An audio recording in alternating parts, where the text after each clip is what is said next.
আজকে আমরা পৃথিবী ধ্বংসের পূর্ব মুহূর্তে পৃথিবীতে সংঘটিত ফিতনা এটির উপরই সংক্ষিপ্ত আলোচনা তুলে ধরার চেষ্টা করব ইনশাআল্লাহ। ওয়ামা তৌফিকি ইল্লা বিল্লাহিল আলিয়্যিল আযীম। রাসূলুল্লাহ সাল্লাল্লাহু আলাইহি ওয়াসাল্লাম, ভাই এখানে দিয়েন না ভাই। রাসূলুল্লাহ সাল্লাল্লাহু আলাইহি ওয়াসাল্লাম বলেছেন, ইসলামের প্রথম যেই মালার যে বিভিন্ন দানা থাকে, একটা যদি গলায় মালা দিই তার অনেক দানা, ইসলামের প্রথম যে দানাটি পতন ঘটবে সেটি যে খেলাফা, আর ইসলামের শেষ যে দানাটির পতন ঘটবে সেটা হচ্ছে সালাত। তথা এমন একটা সময় আসবে যখন মানুষ সালাত আদায় করবে না, কেউ না, একজনও নয়। আর প্রথম যেটার পতন ঘটে গেছে সেটা হচ্ছে খেলাফা। কিন্তু কিয়ামতের পূর্ব মুহূর্তে রাসূলুল্লাহ সাল্লাল্লাহু আলাইহি ওয়াসাল্লামের ভবিষ্যৎবাণী অনুযায়ী আবারও খেলাফত প্রতিষ্ঠিত হবে আলা মিনহাজিন নবুওয়া। নবুয়তের যে ভিত্তি, সেই ভিত্তির উপর যেভাবে খেলাফা প্রতিষ্ঠিত হয়েছিল আবু বকর, ওমর, উসমান এবং আলী রাদিয়াল্লাহু তাআলা আনহুমের খোলাফায়ে রাশিদিনের, কিয়ামতের শেষ মুহূর্তে এসে আবারও খেলাফা প্রতিষ্ঠিত হবে আলা মিনহাজিন নবুওয়া। আর কোরআনে বলা আল্লাহর ওয়াদা পূর্ণ হবে। কোরআনে বলা আল্লাহর ওয়াদা কি? হুয়াল্লাযী আরসালা রাসূলাহু বিল হুদা ওয়া দীনিল হক লিইয়ুযহিরাহু আলাদ দীনি কুল্লিহি ওয়ালাউ কারিহাল মুশরিকুন ওয়ালাউ কারিহাল কাফিরুন।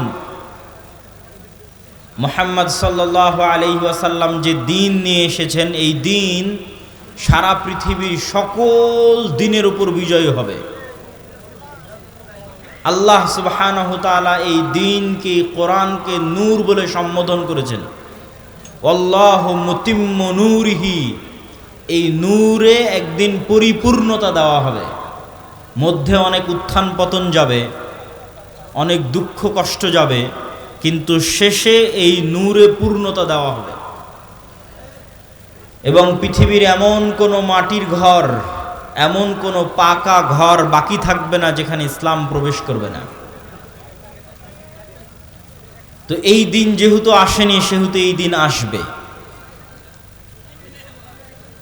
তো কিয়ামতের পূর্ব মুহূর্তে যে সমস্ত ফিতনা সংঘটিত হবে তার বর্ণনা দিতে গিয়ে রাসূলুল্লাহ সাল্লাল্লাহু আলাইহি ওয়াসাল্লাম বলেন, উ'দুদ সিত্তাম বাইনি ওয়া বাইনাল কিয়ামাহ, তোমরা 6টা জিনিস গণনা করে রাখো আমার এবং কিয়ামতের মধ্যে অবশ্যই সংঘটিত হবে। 1, মাউতি, আমার নিজের মৃত্যু। মুহাম্মদ সাল্লাল্লাহু আলাইহি ওয়াসাল্লামের নবী হিসেবে প্রেরিত হওয়া, মুহাম্মদ সাল্লাল্লাহু আলাইহি ওয়াসাল্লামের মৃত্যু, নবী হওয়া এবং মৃত্যুবরণ কিয়ামতের বড় আলামতগুলোর একটি বড় আলামত। আগের যুগে এক নবীর মৃত্যু হলে মানুষ আর এক নবীর অপেক্ষা করত। আর মুহাম্মদ সাল্লাল্লাহু আলাইহি ওয়াসাল্লাম যেহেতু শেষ নবী, সেহেতু তার মৃত্যুর পরে আমরা আর এক নবীর অপেক্ষা করব না কিয়ামতের অপেক্ষা? কিয়ামতের অপেক্ষা। তাহলে মুহাম্মদ সাল্লাল্লাহু আলাইহি ওয়াসাল্লামের মৃত্যুর পরেই কিয়ামত। 10 দিন পরে হোক, 10 বছর পরে হোক, 10,000 বছর পরে হোক, 10 লক্ষ বছর পরে হোক, কিন্তু মুহাম্মদ সাল্লাল্লাহু আলাইহি ওয়াসাল্লামের মৃত্যুর পরেই কিয়ামত। এটিই সত্য।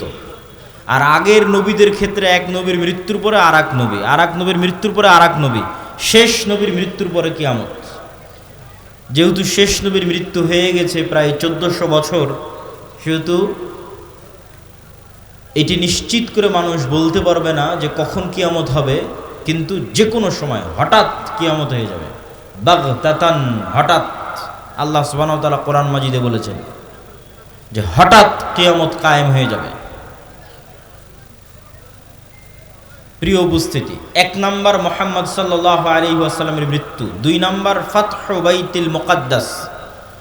স্বেচ্ছাসেবকদের প্রতি আহ্বান জানাবো, ডানে ভিড় বেশি হচ্ছে, তথা আমার ডানে, এই ভিড়গুলোকে পিছনের দিকে নিয়ে গেলে সবচেয়ে ভালো হয়। স্টেজেও যারা দায়িত্বশীল আছেন তারা স্বেচ্ছাসেবকদের দিয়ে এই কাজটা একটু করিয়ে নেন। 2 নম্বর হচ্ছে মসজিদে আকসা বিজয় হবে আমার এবং কিয়ামতের মধ্যে। রাসূল সাল্লাল্লাহু আলাইহি ওয়াসাল্লাম যখন মারা যাচ্ছেন তখন মসজিদে আকসা বিজয় হয়নি, তখন মসজিদে আকসা খ্রিস্টানদের কাছে আছে। রোমান এম্পায়ার তাদের অনেক পবিত্র জায়গা, ইহুদিদেরও পবিত্র জায়গা, খ্রিস্টানদেরও পবিত্র জায়গা। তাহলে মুহাম্মদ সাল্লাল্লাহু আলাইহি ওয়াসাল্লাম মসজিদে আকসা তার জীবদ্দশায় বিজয় করে যাননি। তাহলে মুহাম্মদ সাল্লাল্লাহু আলাইহি ওয়াসাল্লাম ভবিষ্যৎবাণী করছেন যে এটা বিজয় হবে। তো মুহাম্মদ সাল্লাল্লাহু আলাইহি ওয়াসাল্লামের পরে এক খলিফার পরে ওমর রাদিয়াল্লাহু তাআলা আনহুর যুগে মসজিদে আকসা বিজয় হয়। দ্বিতীয়বার আর একবার বিজয় হয় সুলতান সালাহুদ্দিন আইয়ুবীর যুগে।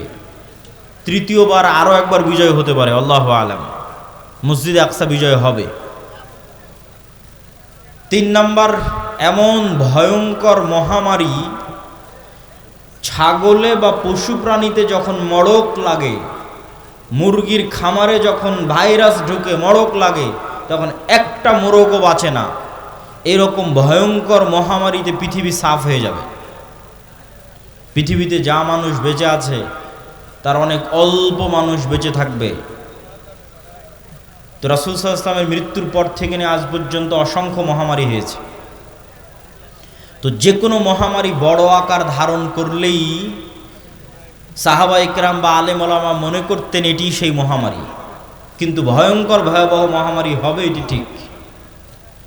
তারপরে রাসূল সাল্লাল্লাহু আলাইহি ওয়াসাল্লাম বললেন,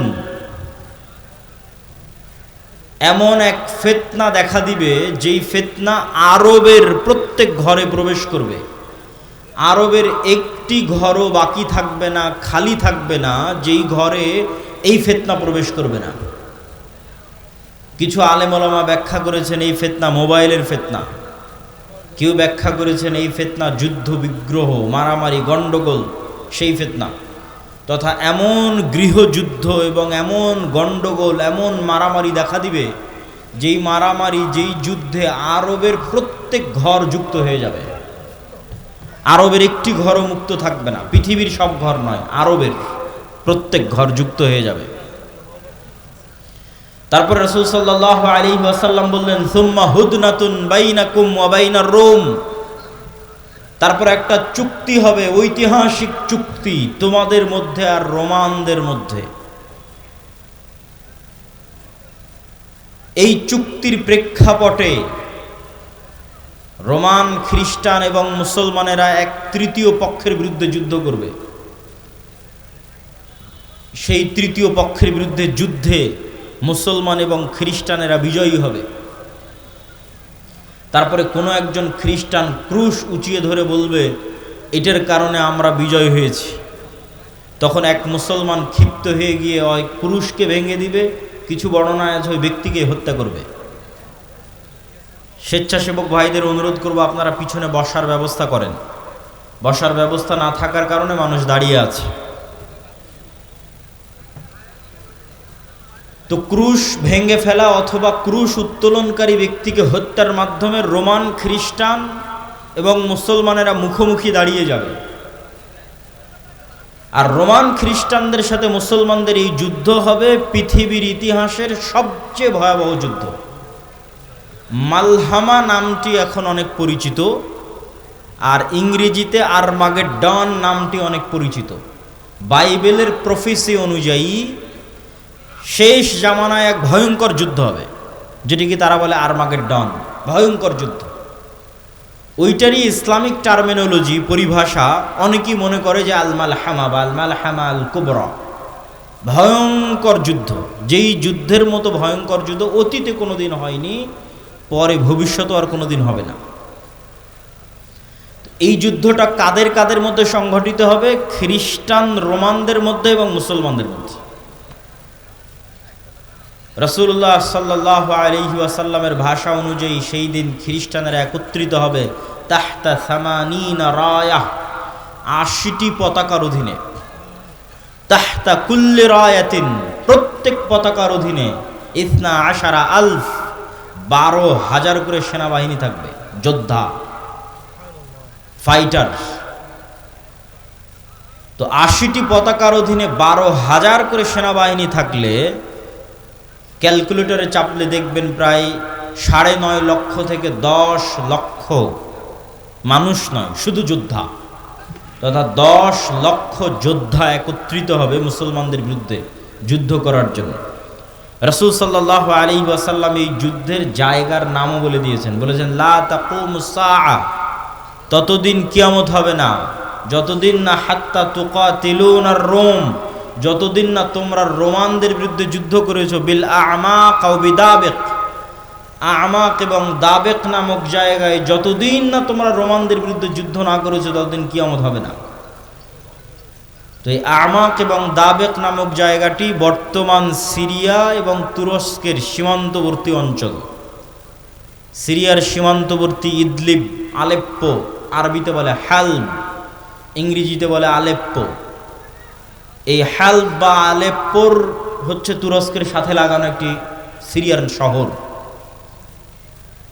এই সীমান্তবর্তী অঞ্চলেই এই জায়গাগুলো আছে মর্মে যারা ইতিহাসবিদ, যারা মানচিত্র নিয়ে গবেষণা করেন তাদের দাবি।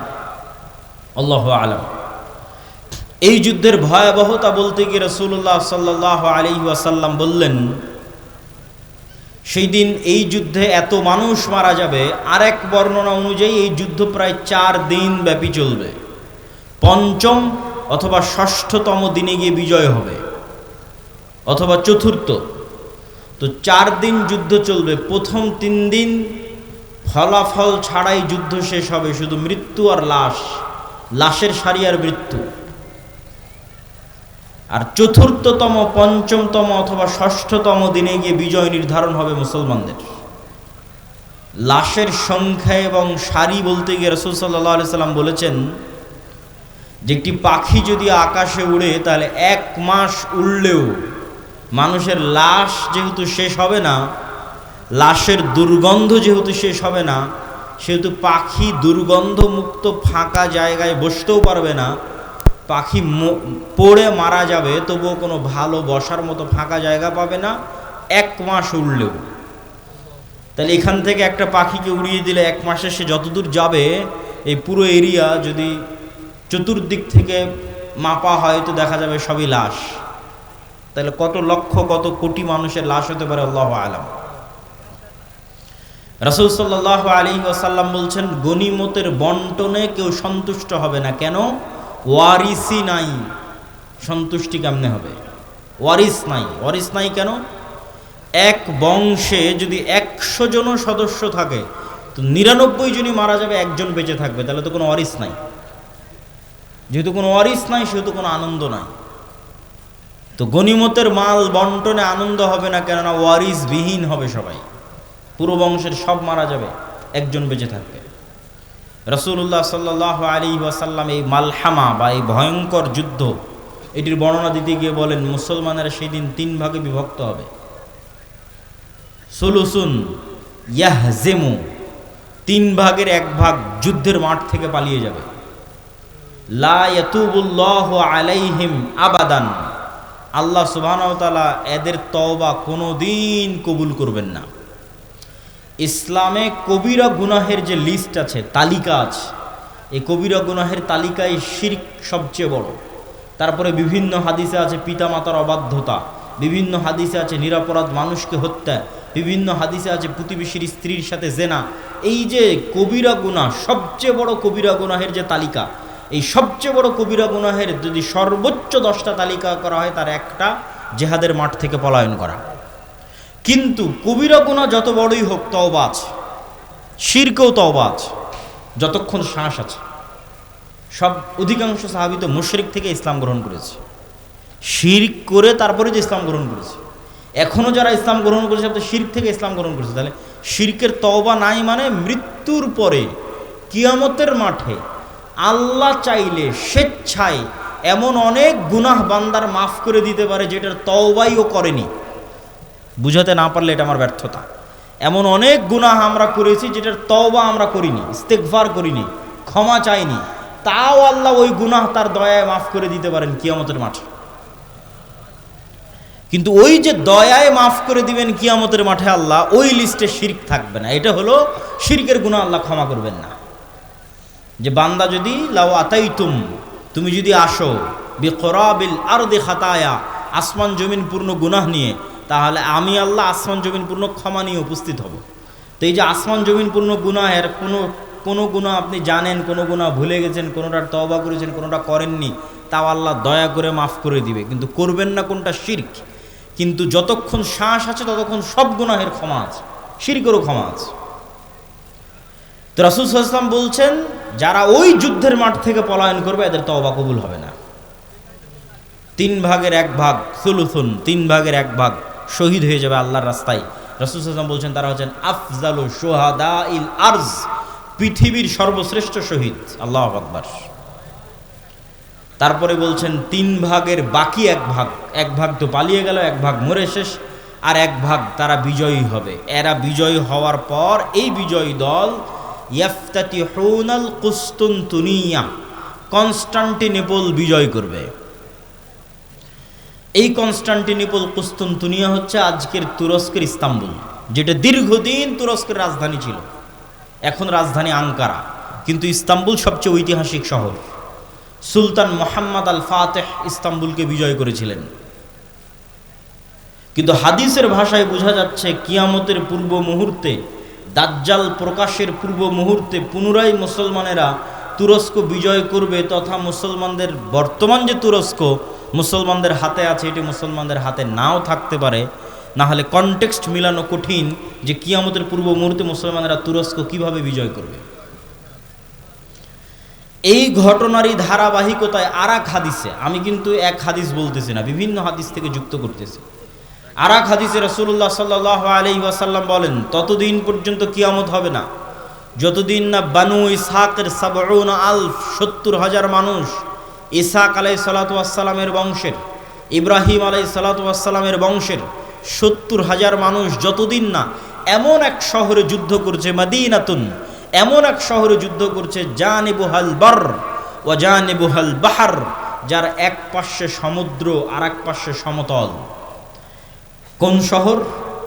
আলেম ওলামা মতভেদ করেছেন। কেউ বলেছেন এটি ইতালির রাজধানী রোম, কেউ বলেছেন এটি তুরস্কের ইস্তাম্বুল, কুস্তুনতুনিয়া, কনস্টান্টিনোপল।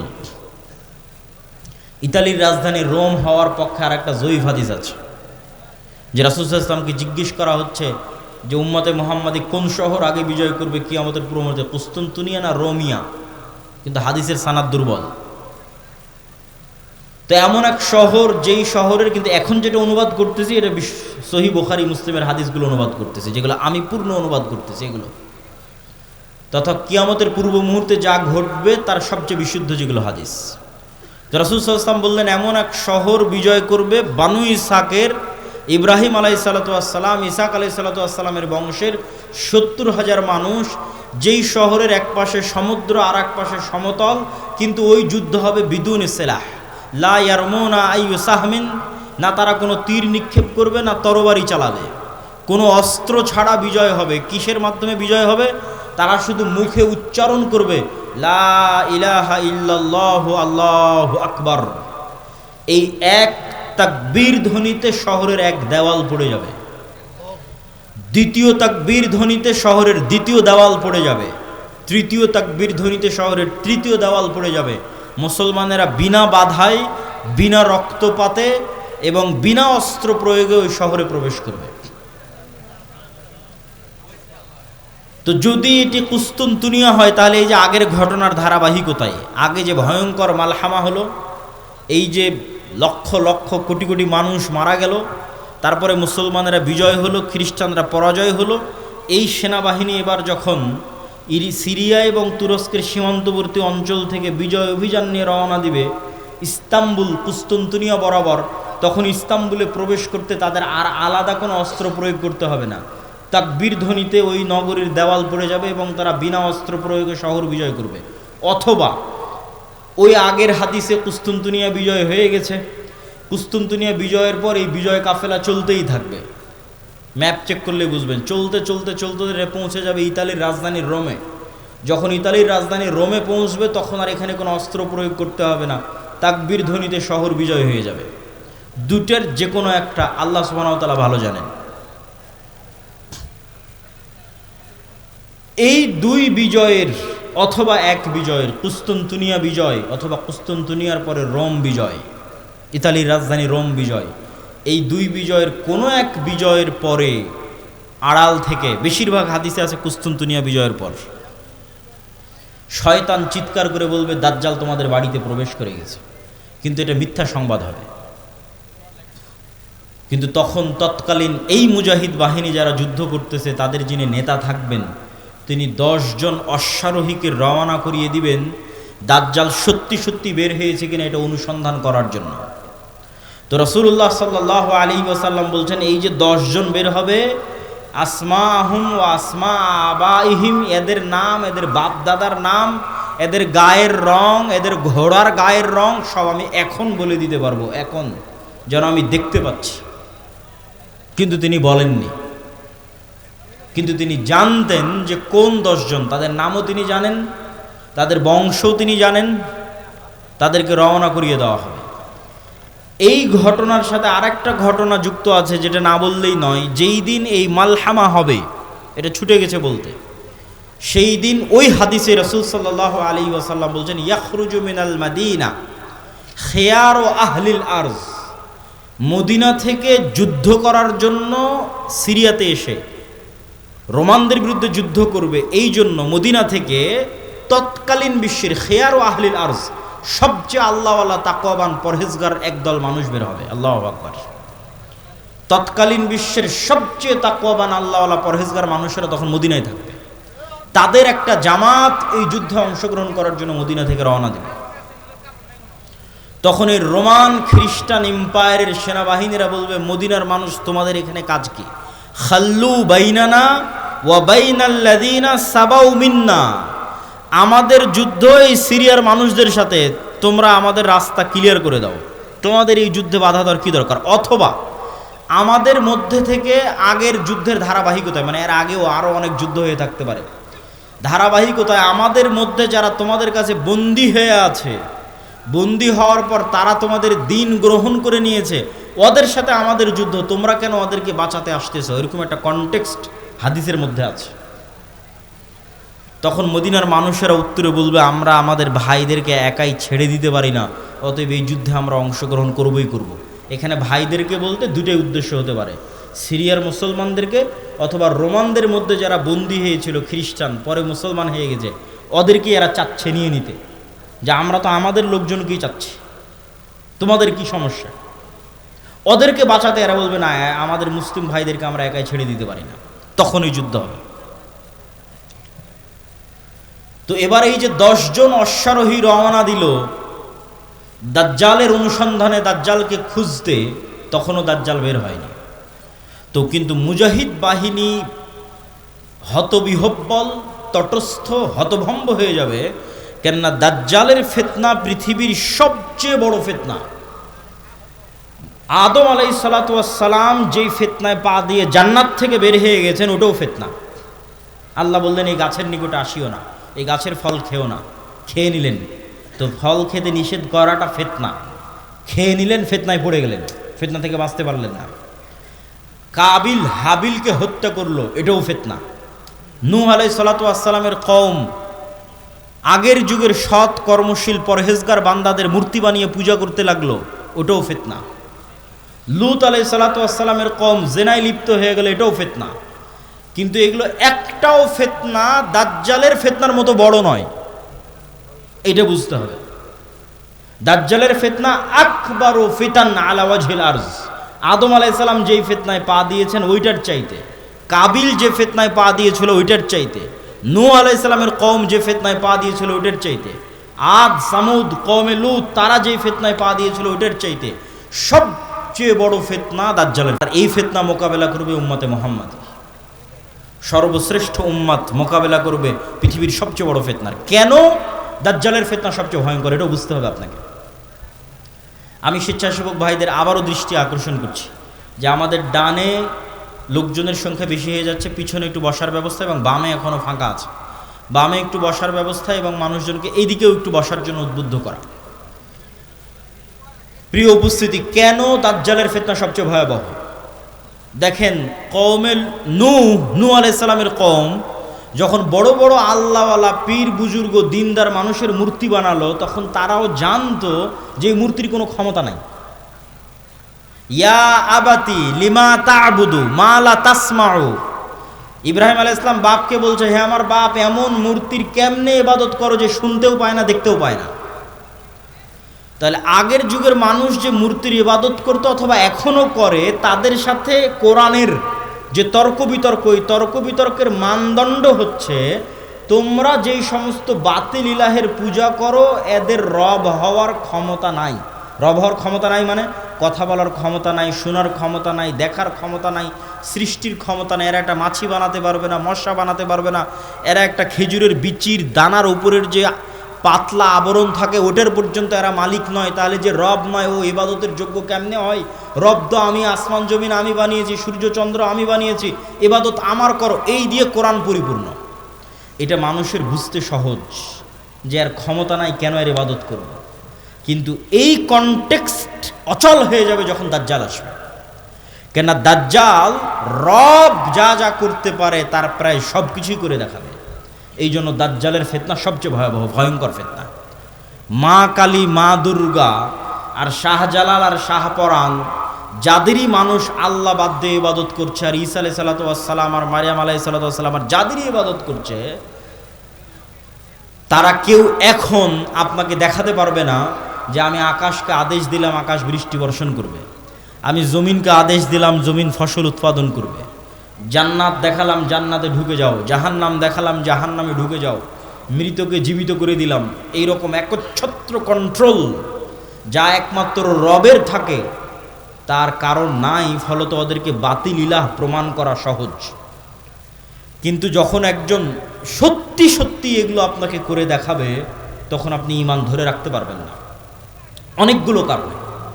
এক নাম্বার কারণ, যারা ধরেন আগে থেকেই শক্তিশালী কোনো কিছু দেখলেই আরে বাবা এই তো অনেক বড় ওলিয়া উলিয়া কবিরাজ, অনেক কিছু করতে পারে, দেখলেই যাদের অন্তরে ভয় ঢুকে যায়, মনে হয় না এর কাছে মনে হয় কোনো ক্ষমতা আছে, এরা তো এমনি দাজ্জালের পূজা করবে।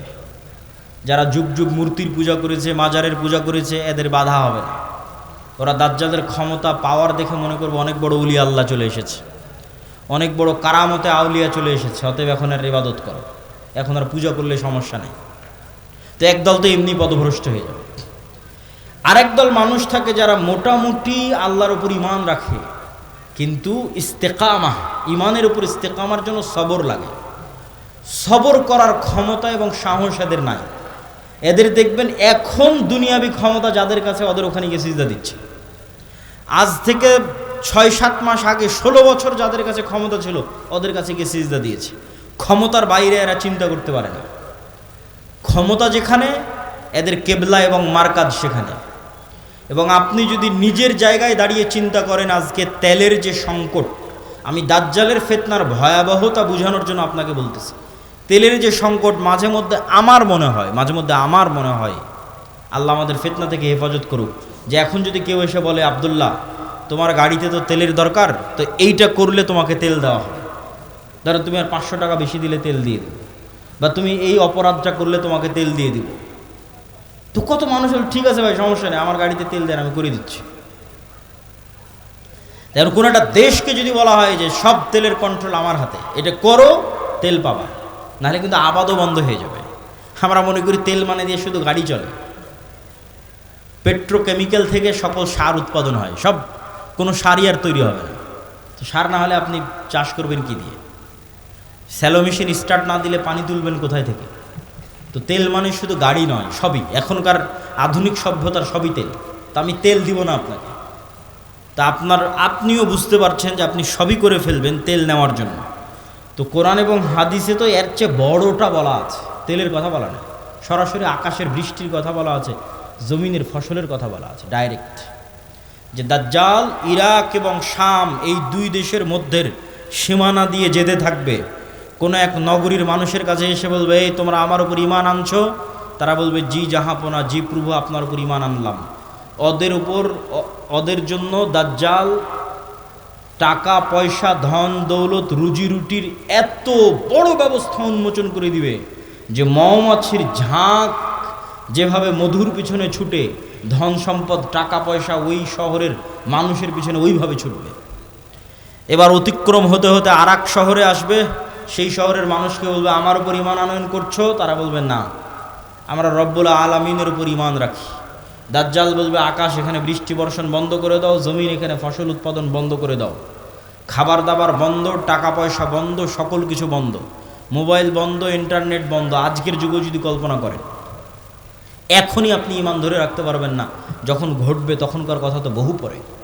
তো শাম অঞ্চলের মানুষেরা না খেতে পেয়ে ধনুক চাবিয়ে খাবে, তীর চাবিয়ে খাবে। তীর তো খাওয়ার জিনিস না, ধনুক তো খাওয়ার জিনিস না, কিন্তু গাছের পাতাও যেহেতু উৎপন্ন হবে না তো কি খাবে? গাছের পাতাও তো উৎপন্ন হবে না। তো এ হলো দাজ্জালের ফিতনা, পৃথিবীর সবচেয়ে ভয়ঙ্কর এবং ভয়াবহ ফিতনা।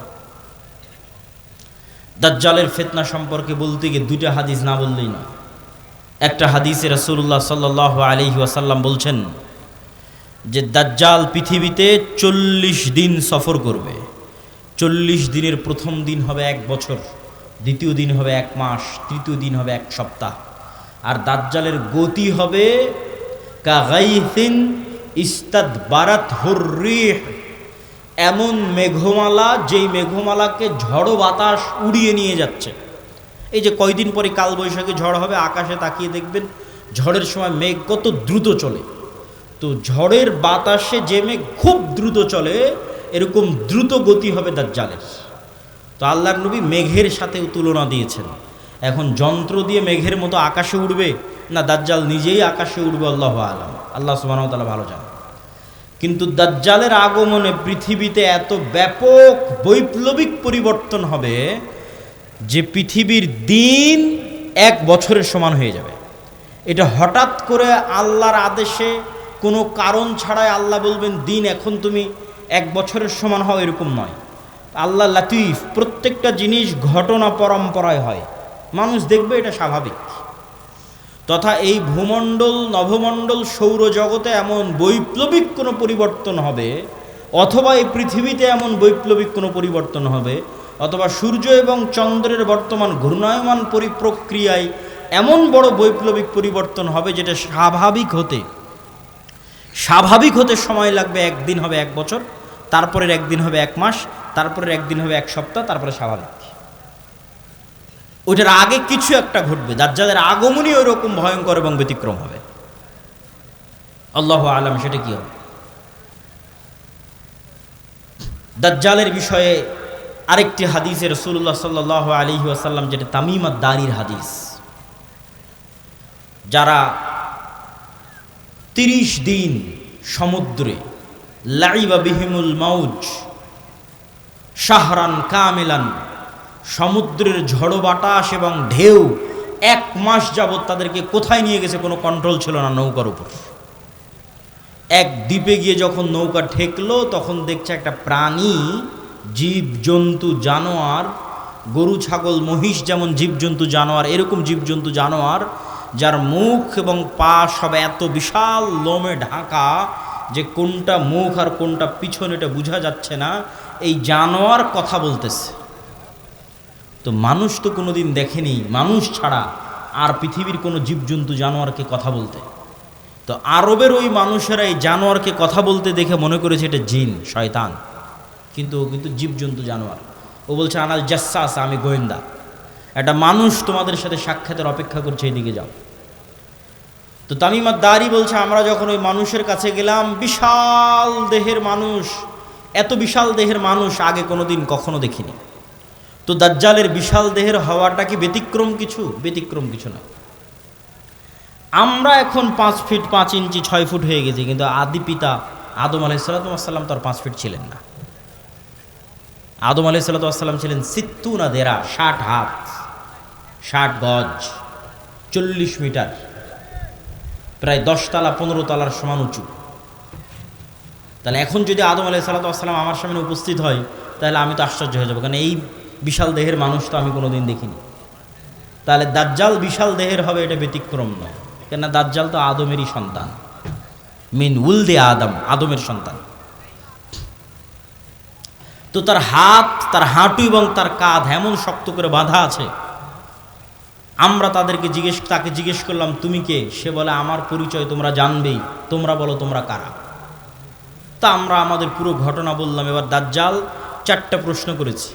নাখাল বাইসান, আইনে জোগার, বহাইরা তাবারিয়া, নাবিয়ুল উম্মিয়িন, বহাইরা তাবারিয়া, sea of Galilee, lake of Tiberias, নাখলে বাইসান, বাইত শিয়ান, আর আইনে জোগার, স্প্রিং অফ জোয়ার। আর নাবিয়ুল উম্মিয়িন, পড়ালেখা জানে না, লিখতে জানে না, পড়তে জানে না এমন নবী। আমাদের নবী মুহাম্মদ সাল্লাল্লাহু আলাইহি ওয়াসাল্লাম লিখতেও জানতেন না, পড়তেও জানতেন না। উনি দেখে যে পড়বেন এটা জানতেন না, কোরআন মুখস্থ করেছিলেন। প্রিয় উপস্থিতি, তো দাজ্জাল তাদেরকে এই যে চারটে জিজ্ঞেস করলো, চারটে জিজ্ঞাসার প্রথম তিনটে জিজ্ঞাসার সাথে পানি কানেক্টেড আছে, পানি এবং চাষ কানেক্টেড আছে। সি অফ গ্যালিলি, পানির উৎস, বহাইরা তাবারিয়া, ইসরায়েলের সীমানার মধ্যে।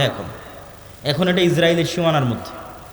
বাইবেলের প্রফেসি অনুযায়ী তথা বাইবেলের বর্ণনা অনুযায়ী ঈসা আলাইহিস সালাতু ওয়াস সালাম যত মুজিজা দেখাতেন সব এই সাগরে, এই সাগরের আশেপাশে, এই লেক, এই হ্রদ, এই খালের আশেপাশে। তো দাজ্জাল বলছে একদিন এখানে পানি থাকবে না।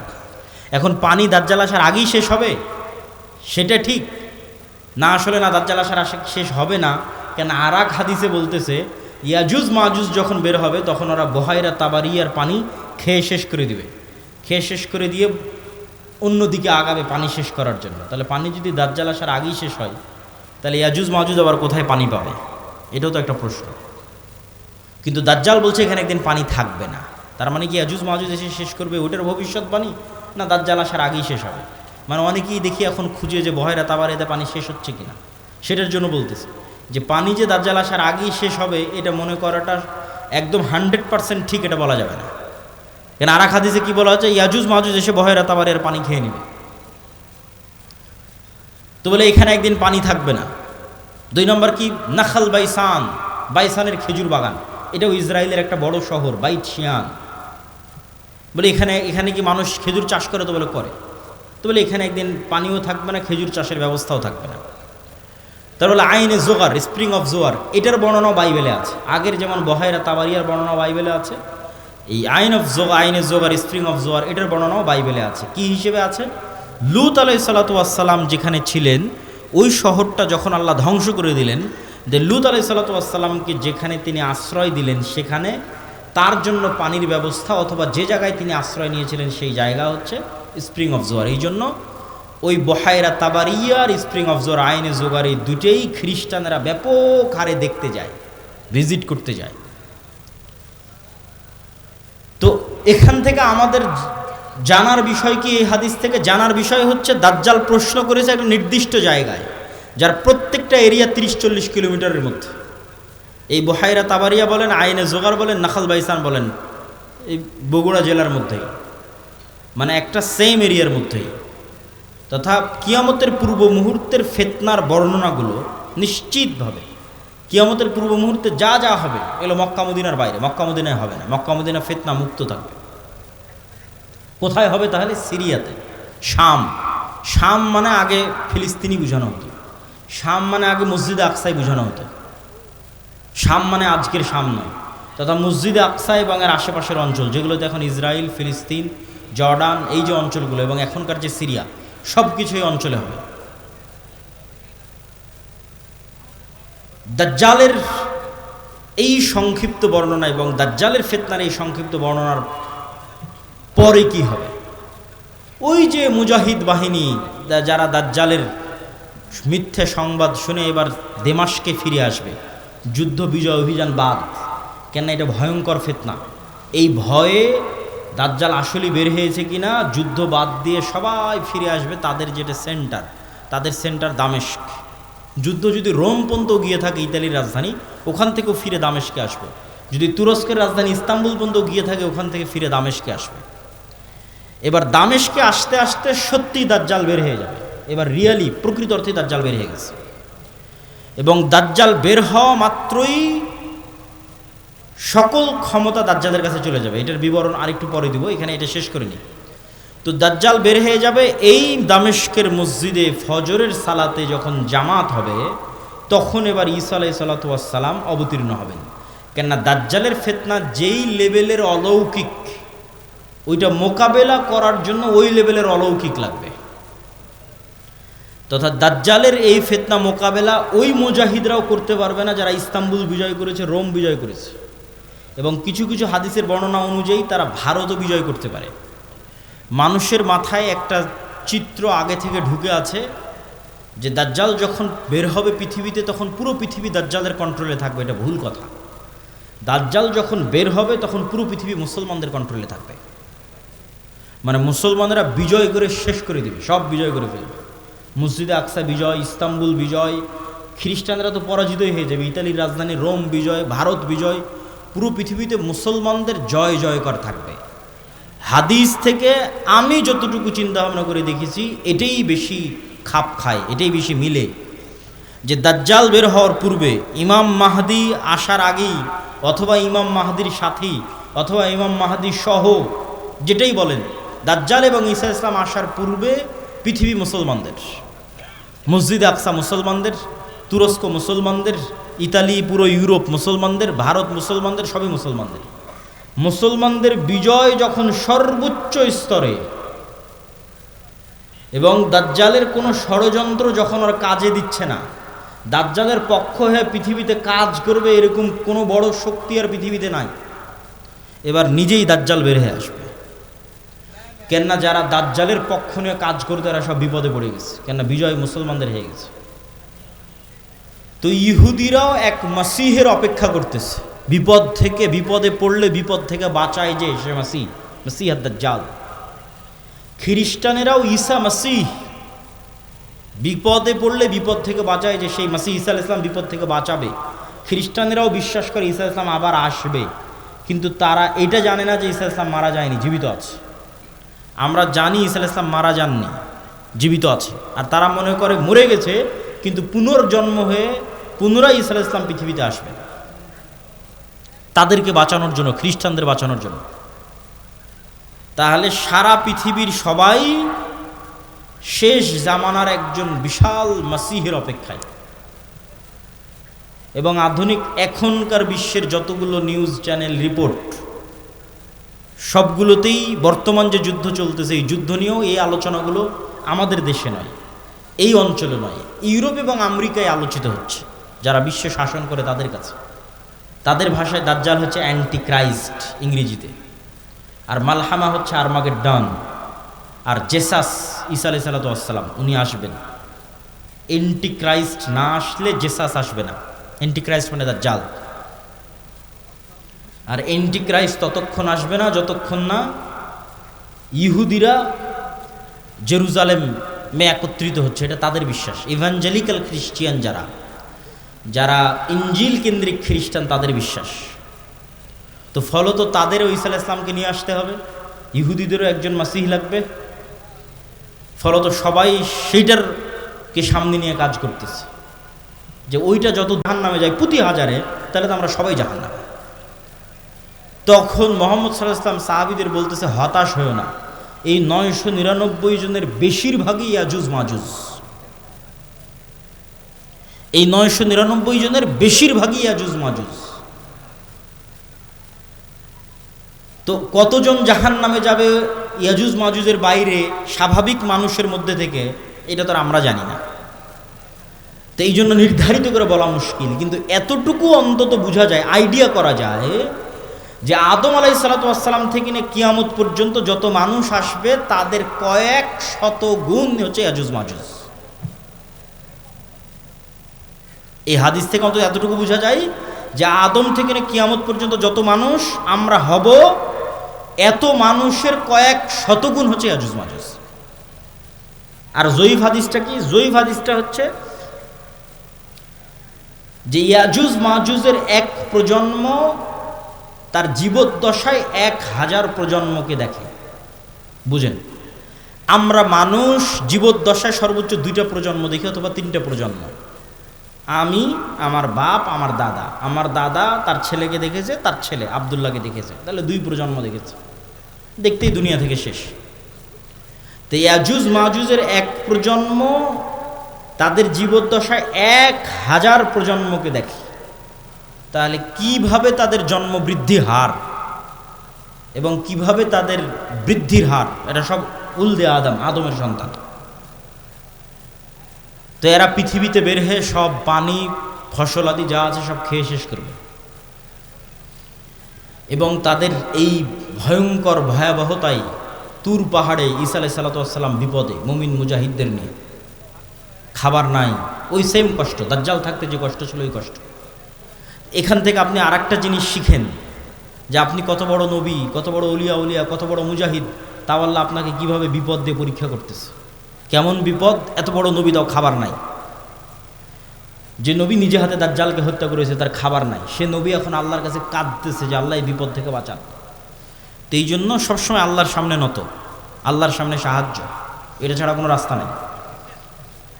তো ঈসা আলাইহিস সালামের কান্নাকাটি এবং মুমিন মুজাহিদদের কান্নাকাটিতে আল্লাহ সুবহানাহু ওয়া তাআলা ইয়াজুজ মাজুজের শরীরে এক প্রকার পোকামাকড় এবং অসুখ দিবেন। তারা মারা যাবে কেমন করে? হাদিসের বাক্যটা শোনেন, কামাউতি নাফাসিন ওয়াহিদিন, একটা মানুষ মারা গেলে যা হয় পুরো ইয়াজুজ মাজুজ একসাথে ওইভাবে মারা যাবে, যেন একটা মানুষ মারা গেল। তথা একটা মানুষ মরতে যতটুকু সময় লাগে পুরো ইয়াজুজ মাজুজ কোটি কোটি হাজার হাজার ওইভাবে একসাথে at a time, at a moment, at a second মারা যাবে। তো এবার ঈসা আলাইহিস সালাতু ওয়াস সালাম জমিনে ফিরে আসবেন, তো জমিনে পা রাখার জায়গা নাই। এত কোটি কোটি মানুষ যদি মরে পড়ে থাকে কি অবস্থা, লাশের দুর্গন্ধ। এবার ঈসা আলাইহিস সালাম আবার আল্লাহর কাছে কান্নাকাটি করবে, দোয়া করবে। তখন আল্লাহ সুবহানাহু ওয়া তাআলা রাসূল সাল্লাল্লাহু আলাইহি ওয়াসাল্লামের ভাষা অনুযায়ী আনাকি ইবিলিল বুখত গোত্রের উটের কুঁজ যেমন উঁচু হয়, ওই রকম উঁচু কুঁজ বিশিষ্ট একদল পাখিকে পাঠাবেন, যেই পাখি হাজার হাজার কোটি কোটি লাখ লাখ লাশকে নিয়ে যায় এমন জায়গায় ফেলে দিবে যেখানে মানুষ বসবাস করে না। উত্তর মেরু হোক, দক্ষিণ মেরু হোক, সাইবেরিয়া হোক, যেখানে হোক, আল্লাহ ভালো জানেন, যেখানে আল্লাহ বলবেন। তারপরে আসমান বৃষ্টি বর্ষণ করে এই জমিনকে পরিষ্কার করে দিবে। তারপরে ঈসা আলাইহিস সালাতু ওয়াস সালামের শাসন চলবে হাদিস অনুযায়ী 7 বছর, আর বাইবেলের বর্ণনা অনুযায়ী 1000 বছর। তো 7 বছর ঈসা আলাইহিস সালাতু ওয়াস সালামের এই শাসনে এতটা নিরাপত্তা এবং শান্তি বিরাজ করবে যে এতদিন যত যুদ্ধ বিগ্রহের সামগ্রী ছিল এগুলো কাজে লাগবে না, ওগুলো জ্বালিয়ে পুড়িয়ে দেওয়া ছাড়া কোনো কাজ নাই। আর এত বরকত আসমান এবং জমিন উন্মুক্ত করে দিবে যে একটা ডালিম একটা গ্রাম খাবে, একটা গাভীর দুধ একটা পুরো বংশ খাবে, এত বরকতে আল্লাহ পরিপূর্ণ করে দিবেন। তারপরে এক শীতল বাতাসে মুমিন মুসলিম এবং ঈসা আলাইহিস সালাম সবাই মারা যাবে, শুধু ফাসিক এবং ফাজেরেরা পৃথিবীতে থাকবে।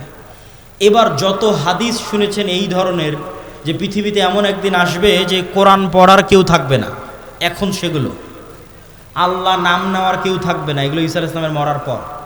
মানুষ জেনায় লিপ্ত হবে খোলা মাঠে কুকুর শ্রীগালের মতো, লজ্জা বুঝবে না, এগুলো ঈসা আলাইহিস সালামের আগে নয়। ঈসা আলাইহিস সালামের আগে কোরআন থাকবে, দিন থাকবে, এটা তো পূর্ণতায় পৌঁছে যাবে। এখন পতন দেখতে পাচ্ছেন, কিন্তু আল্লাহ মুতিম্মু নূরিহি আগেই বলে নিয়েছে আয়াতগুলো, এই দিন তো সারা পৃথিবী বিজয় করবে, আর এই বিজয় ধারা তো ঈসা আলাইহিস সালামের আসার আগেই শুরু হয়ে যাবে। তাহলে কিভাবে কোরআন হাদিস শেষ হবে? শেষ হবে না, এগুলো আরও বাড়বে। কিন্তু এটা শেষ যে হবে সেটা কখন? ঈসা আলাইহিস সালামের মরার পর। তখন আর নাই, তখন কোরআন নাই, হাদিস নাই, আল্লাহর নাম নাই, মানুষের লজ্জা উঠে যাবে। এই ফাসিক ফাজেরের উপর আল্লাহ সুবহানাহু ওয়া তাআলা কিয়ামত কায়েম করবেন। প্রিয় উপস্থিতি, আমি আমার বক্তব্য দীর্ঘায়িত করতে চাই না। এই পুরো ঘটনা থেকে যা বর্ণনা করলাম, ধারাবাহিকতা, এই ধারাবাহিকতা থেকে আমার এবং আপনার শিক্ষা কী? তার আগে একটা প্রশ্নের উত্তর দিয়ে নিই, দাজ্জাল কোথায়, ইয়াজুজ মাজুজ কোথায়? একদল নাস্তিক আবার একদল মুনকিরে হাদিস, দুইটাই। মুনকিরে হাদিসেরাও ভিডিওর পর ভিডিও দেয়, বলে যেটা কোরআনে না এটা বিশ্বাস করবো না। কোরআনে কিন্তু ইয়াজুজ মাজুজের কথা আছে, দাজ্জালের কথা নাই, বলে যেটা কোরআনে না এটা বিশ্বাস করবো না।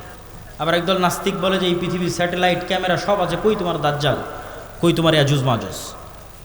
একটা ছোট্ট তথ্য দিয়ে রাখি, মানুষ মহাকাশ সম্পর্কে যা জানে এই মাটির নিচ সম্পর্কে তাও জানে না। এটা আমি কয়েকদিন আগে পড়াশোনা করতে গিয়ে দেখলাম যে মানুষ সারাদিন মহাকাশ নিয়ে গবেষণা করছে, চাঁদে যাবে, মঙ্গলে যাবে, কিন্তু মাটির নিচে মাত্র 12 কিলোমিটার পর্যন্ত মানুষ জানে, তারপরে আর জানে না। তাহলে পুরো পৃথিবী কত বড়! আপনি এখান থেকে 12 কিলোমিটার মাপেন, কত দূর হয় গাবতলী বাজার থেকে, তো মাটির নিচে মাত্র 12 কিলোমিটার পর্যন্ত আপনি জানেন, তার নিচে আর কেউ জানে না। পৃথিবীর বর্তমান কোনো বিজ্ঞানী নয়, কোনো বিজ্ঞান নয়, কেন ওই 12 কিলোমিটার পরে গবেষণা করার সক্ষমতাই নাই, কোনো যন্ত্র মেশিন পাঠানোর সক্ষমতাই নাই। তাহলে মাটির নিচের মাত্র 12 কিলোমিটার পর্যন্ত আপনি জ্ঞান রাখেন। আকাশে চন্দ্রে চলে গেছেন, মঙ্গল গ্রহে চলে গেছেন, সেটা ভিন্ন বিষয়, কিন্তু নিজের পায়ের নিচে এটাই জানেন না। এই যে বিশ্বের এই উন্নত বিজ্ঞানের সর্বোচ্চ শিখরে পৌঁছে মানুষ জানে না যে এই মাটির নিচে কি আছে।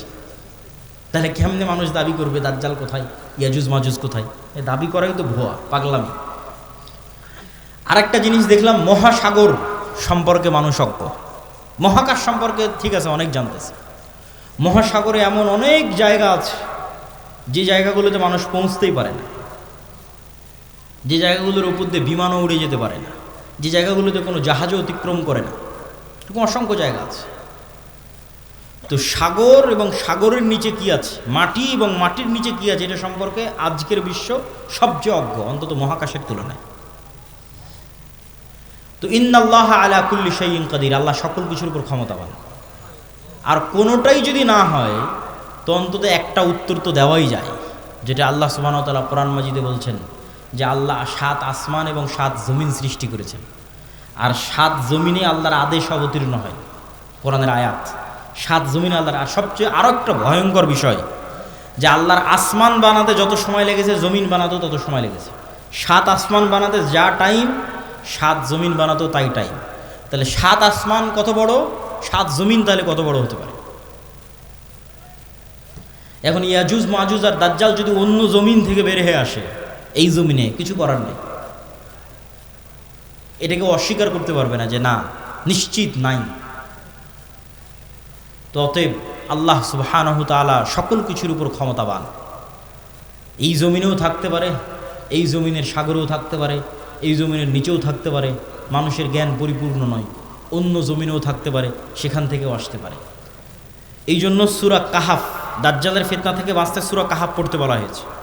সূরা কাহাফের সব ব্যতিক্রম ঘটনাগুলো দাজ্জালের আসার সাথে মিলবে, দাজ্জালের যুগের যে ফিতনা ওগুলোর সাথে মিলবে। সূরা কাহাফের 4টা ব্যতিক্রম ঘটনা আছে, তার মধ্যে একটা ব্যতিক্রম ঘটনা খিজির আলাইহিস সালামের। কই থেকে আসলো খিজির আলাইহিস সালাম, কোথায় ছিল? বলে মাছ যেখানে জীবিত হয়ে যাবে সেখানে খিজির আছে। তুমি মাছ ভেজে নিয়ে রওনা দাও, যেখানে মাছ জীবিত হয়ে যাবে ওখানে খিজির আছে। তো খিজির আলাইহিস সালাম জিজ্ঞেস করতেছে যে সালাম কিভাবে? মুসা আলাইহিস সালাম সালাম দিচ্ছে, সালাম জান্নাতের সালাম দুনিয়াতে কিভাবে? তো খিজির আলাইহিস সালাম যদি অন্য পৃথিবী থেকে এসে থাকে নিশ্চিত করে, অথবা এই পৃথিবীতেও থাকতে পারে, তো খিজির আলাইহিস সালামকে যদি আল্লাহ সুবহানাহু ওয়া তাআলা আড়ালে রাখতে পারে, দাজ্জাল এবং ইয়াজুজ মাজুজকেও আল্লাহ সুবহানাহু ওয়া তাআলা আড়ালে রাখার সক্ষমতা আছে। তো ওই দাজ্জালের সময়ের ফিতনার সাথে এই সূরা কাহাফের ঘটনাগুলো মিলবে। আসহাবে কাহাফ, আসহাবে কাহাফের কথা বলতে গিয়ে আল্লাহ বলছেন ওয়াহুম আইকাজ, তাদেরকে আমি ঘুমিয়ে রেখেছি কিন্তু মানুষ দেখলে মনে করবো ওরা জেগে আছে। আপনি দেখলে মনে করবেন এই মানুষটা জেগে আছে, কিন্তু ওরা নিজেরাও বুঝতে পারছে ওরা ঘুমিয়ে আছে, আল্লাহও বলছেন ঘুমিয়ে আছে। এইভাবেই 309 বছর পার হয়ে গেছে। ওরা ঘুম থেকে উঠে মনে করছে যে কই, আমরা তো অল্প কিছুক্ষণ মনে হয় শুয়েছিলাম, ঘুমিয়েছিলাম, কিন্তু 300 বছর পার হয়ে গেছে। তো সময়ের যে আপেক্ষিকতা, এটার কন্ট্রোল আল্লাহর হাতে। এই আপেক্ষিকতার প্রভাবিত মানুষ দেখবে যে একদিন হয়ে যাবে 1 বছরের সময়। তো পৃথিবীতে অবশ্যই ব্যাপক কোনো পরিবর্তন ঘটবে যেটার প্রভাবে 1 বছর, 1 মাস, 1 সপ্তাহ। সেটা কি আল্লাহ সুবহানাহু ওয়া তাআলা ভালো জানে। তো প্রিয় উপস্থিতি, এই 1 নাম্বার কর্তব্য কি, সংক্ষিপ্ত বক্তব্য শেষ করে দিচ্ছি, এগুলোর উপর ঈমান রাখা। 2 নাম্বার কি, যে কোনো মুহূর্তেই দাজ্জাল বের হতে পারে, যে কোনো মুহূর্তে কিয়ামত হতে পারে, কথা এটাই ঠিক। রাসূল সাল্লাল্লাহু আলাইহি ওয়াসাল্লাম আশঙ্কা করতেন দাজ্জাল মনে হয় এখনই বের হয়ে গেল। এরকম অনেকগুলো ঘটনা আছে হাদিসে, ইবনে সাইয়াদের ঘটনাগুলো বেশি, তার মধ্যে প্রসিদ্ধ। তো ফিতনা তো সবসময়ই চলছে। তো ফিতনার সময় আপনি বেঁচে থাকবেন, ঈমান নিয়ে বেঁচে থাকবেন, এটার 2টা কাজ: পরকালের প্রতি সর্বোচ্চ জ্ঞান, সর্বোচ্চ ইয়াকিন, এবং অবৈধ 1 টাকার উপরে, অবৈধ ধন সম্পদ ক্ষমতার উপর ন্যূনতম লোভ না থাকা। এবং সফলতা এটা নয় যে আপনি বাড়ি গাড়ি টাকা পয়সার মালিক হবেন, সফলতা এটা যে আপনি ঈমান এবং সালাত অবস্থায় পৃথিবী থেকে বিদায় নেবেন, এটাই সফলতা। তো আল্লাহ সুবহানাহু ওয়া তাআলা যেন আমাদের ঈমান অবস্থায়, সালাত অবস্থায় পৃথিবী থেকে বিদায় নেওয়ার তৌফিক দান করে, বলেন আল্লাহুম্মা আমিন। কেন আমাদের ঈমান অবস্থায় বিদায় নিতে হবে? এত লম্বা ঘটনা বলে এই পুরো ঘটনার উপর একটু পানি দিয়ে একটা কথা বলে, সেটা হচ্ছে ঈসা আলাইহিস সালাম যখন আসবে, ইমাম মাহদি যখন আসবে, দাজ্জাল যখন আসবে, তখন কি নতুন কোনো দিন আসবে নাকি? নতুন কোনো কোরআন আসবে নাকি? নতুন কোনো হাদিস আসবে নাকি? কোরআন এবং হাদিস তো এইটাই যেটা এখন আছে। তাহলে সবচেয়ে বড় ঘটনা তো আগেই ঘটে গেছে, মুহাম্মদ সাল্লাল্লাহু আলাইহি ওয়াসাল্লামের আসা এবং কোরআনের প্রেরিত। তাহলে ঈসা আলাইহিস সালাম যে কোরআনের উপর আমল করবেন ওটা আপনার কাছে আছে। ইমাম মাহদী যেই কোরআন দিয়ে রাষ্ট্র চালাবে ওইটা আপনার কাছে আছে। আর দাজ্জাল যেই নবীকে মানতে বলতেছে ওই নবী চলে যাওয়ার 1400 বছর হয়ে গেছে। তাহলে কাজ আমাদের কাছে আছে। হ্যাঁ, ইমাম মাহদী যেই দিন আসবে সেই দিন আমি সব কিছু করবো, জি না, এটাতে প্রোডাক্টিভিটি নষ্ট হয়। এই জন্য আগেই বলেছি দাজ্জাল আসার আগেই মুসলমানেরা বিজয় করবে। এই জন্য প্রোডাক্টিভিটি বন্ধ করা যাবে না, কেন আসল কাজ তো আমাদের কাছে আছেই। নতুন করে তো আর কিছু আসবে না। ঈসা আলাইহিস সালাম তো নতুন কোরআন আনবেন না, এই কোরআন তো আমার কাছে আছে। ইমাম মাহদী তো আর নতুন হাদিস নিয়ে আসবে না, হাদিস তো এটাই, তো ওটা তো আমাদের কাছে আছে। তাহলে কাজ তো আমাদের কাছে আছে। আরও একটা কি মাথায় নিয়ে উঠে যাবেন, মানুষের মৃত্যু কিয়ামত, কিয়ামত আমার মরে যাওয়াই আমার কিয়ামত। কেন, আমি তো পরকালের জগতে ঢুকে গেছি, কবর বারজাখ, আমার মৃত্যুর মাধ্যমে আমি পরকালের জগতে ঢুকে গেলাম। তাহলে আমার কিয়ামত তো আগেই হয়ে গেল, দাজ্জাল আসার আগেই কিয়ামত হয়ে গেল আমার। তাহলে আমার মৃত্যু যেহেতু আমার দোরগড়ায়, তাহলে দাজ্জাল কখন আসলো, মাহদী কখন আসলো, সেটার প্রতি ধর্তব্য না করে ওই যুগেও যেই কোরআনের উপর আমল হবে, যেই কোরআন দিয়ে বাঁচা যাবে, সেই কোরআন আমার কাছে আছে। তাহলে এখন আপনার কাজ কি? আপনার নিজের মৃত্যুর প্রস্তুতি নেওয়া, আর আপনার সামনে যে কোরআন আছে, যেটা সবচেয়ে বড় ঘটনা, দাজ্জালের চেয়ে তো বড় ঘটনা, মাহদী ঈসার চেয়ে তো বড় ঘটনা, কোরআনের প্রেরিত আমল, এইটার উপর আমল করা, পড়া, হাদিস পড়া এবং আমল করা। এবং ইমানের উপর মৃত্যু, সালাতের উপর মৃত্যু, এটা অতীত যুগের সব নবী রাসূলের শিক্ষা।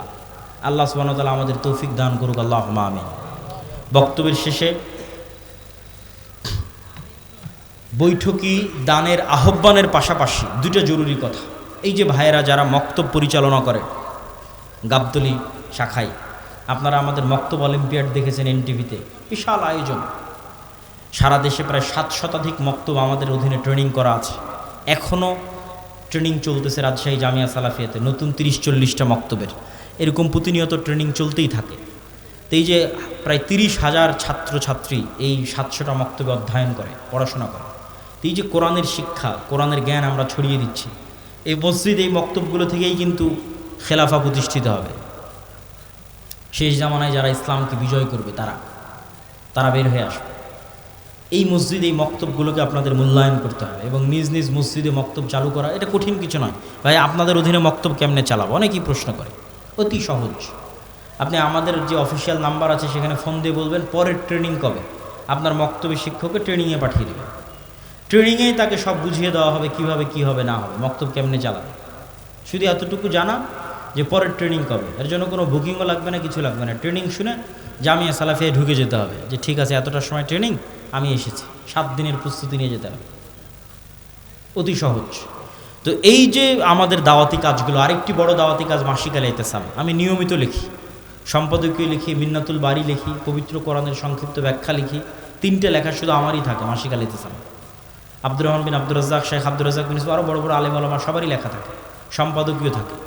এই মাসের সম্পাদকীয় আছে ইরান এবং ইসরায়েলের যুদ্ধের উপর, এরকম সমসাময়িক সব ইস্যু নিয়ে লেখা থাকে। এই মাসিক আল ইতিসামের এজেন্ট হতে হবে, নিতে হবে, পড়তে হবে, সম্পৃক্ত থাকতে হবে।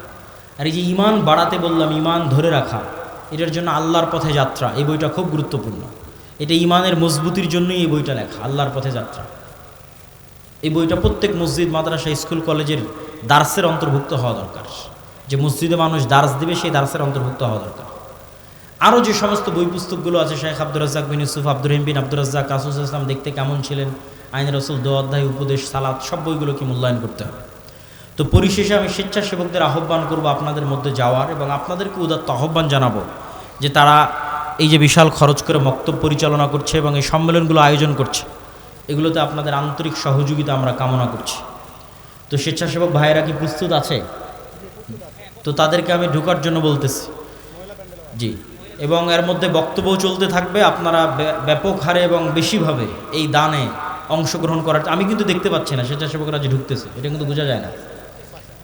তো সকলেই এটাতে আপনাদের সহযোগিতা অংশগ্রহণ করবেন। অর্থনৈতিক ইবাদত খুব শক্তিশালী, জান্নাত কেনা যাবে, সকল গুনাহের কাফফারা হবে, নেকিতে যত কমতি থাকবে পূরণ করা যাবে টাকা দিয়ে। দুনিয়াতে যেভাবে প্লট এবং ফ্ল্যাট সেল হয়, আল্লাহ ওইভাবে জান্নাত সেল করেন। দুটো জিনিসে, হয় আল্লাহর রাস্তায় যুদ্ধ করে শহীদ হয়ে যাও, নাহলে আল্লাহর রাস্তায় দান করো, করে জান্নাত কিনে নাও। এর বাইরে জান্নাতের 100% কনফার্ম, নিশ্চিত জান্নাত নাই, কনফার্ম নাই। হতে পারে, যেতে পারেন, সেটা আছে। সালাত, সিয়াম, হজ, যাকাত হতে পারে, যেতে পারেন, নিশ্চিত যাবই জিহাদ করে শহীদ হতে হবে, না হলে টাকা দিয়ে জান্নাত কিনতে হবে। নিশ্চিত যাবই, কনফার্ম জান্নাত কিনতে চাই নিশ্চিত, টাকা না হয় জিহাদ করে শহীদ। আর বাকিগুলো তো হতে পারে, আল্লাহ যদি দয়া করে, তওবা ইস্তেগফার কবুল করে, সালাত যদি ঠিক থাকে হতে পারে, আল্লাহ সুবহানাহু ওয়া তাআলা ভালো জানেন। আমি আমার বক্তব্য এখানেই শেষ করছি। আমার পরে আব্দুর রহিম বিন আব্দুর রাজ্জাক, তারপর আব্দুর রহমান বিন আব্দুর রাজ্জাক এবং সব শেষে শেখ আব্দুর রাজ্জাক বিন ইউসুফ। যেহেতু অনেক দূর দূরান্ত থেকে এসেছেন, বিশৃঙ্খলা না করে সবাই আজকের এই ঐতিহাসিক আয়োজন, এভাবে একত্রিত হওয়া খুব কম জায়গায় হয়, সবার নিজ নিজ ব্যস্ততা আছে। এই বিশাল আয়োজনকে মূল্যায়ন করবেন বিশৃঙ্খলা না করে। আল্লাহ কবুল করুক, আল্লাহুম্মা আমিন। আসসালামু আলাইকুম ওয়া রাহমাতুল্লাহি ওয়া বারাকাতুহু।